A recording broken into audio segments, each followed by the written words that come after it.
مسدس ريوما طوله 17 سنتيمتر، يعني أن حجمه تقريبا إنه بهذا الحجم. هي.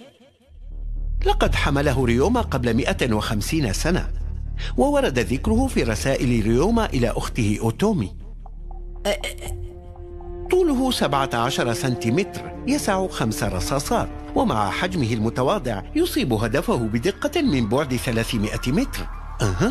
هذا أنت؟ سحقا!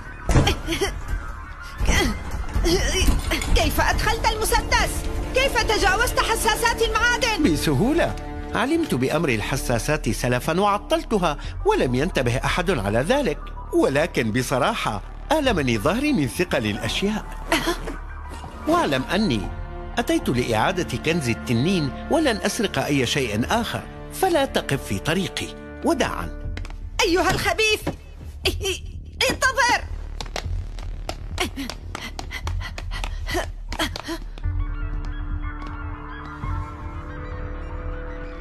لا تتدافعوا، لا تلمسوا المعروضات. ألن يأتي أكيد؟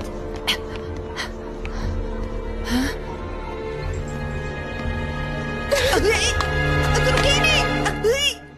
هذه أنت يا ران؟ لا تبتعد، لا يجوز أن يقف الأطفال وحدهم في مكان مزدحم. وسيزداد الزحام مع اقتراب موعد ظهور كيد. سوكو، ما هذا الذي على كم سترتك؟ ماذا؟ إنها كتابة. ولكن الأحرف ناقصة. كيف وصلت هذه الكلمة إلى كمي؟ أخبريني، هل اصطدمت بأي شيء في قاعة العرض يا سوكو؟ أجل، اصطدمت بخزانة حزام المسدس.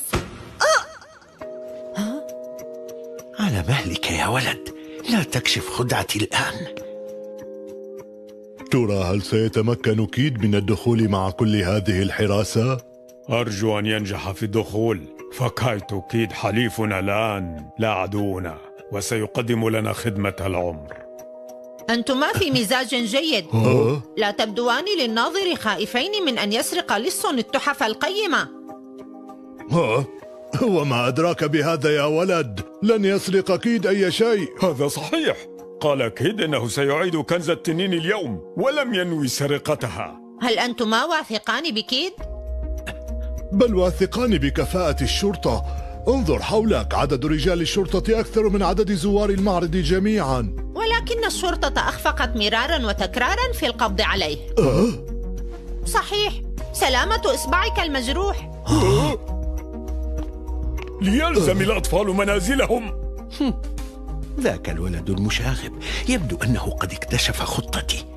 أما هذان البغلان فلا يعلمان ما ينتظرهما. سأصل عن كنوز ريوما ما يلوثها. إلى المدخل، حول.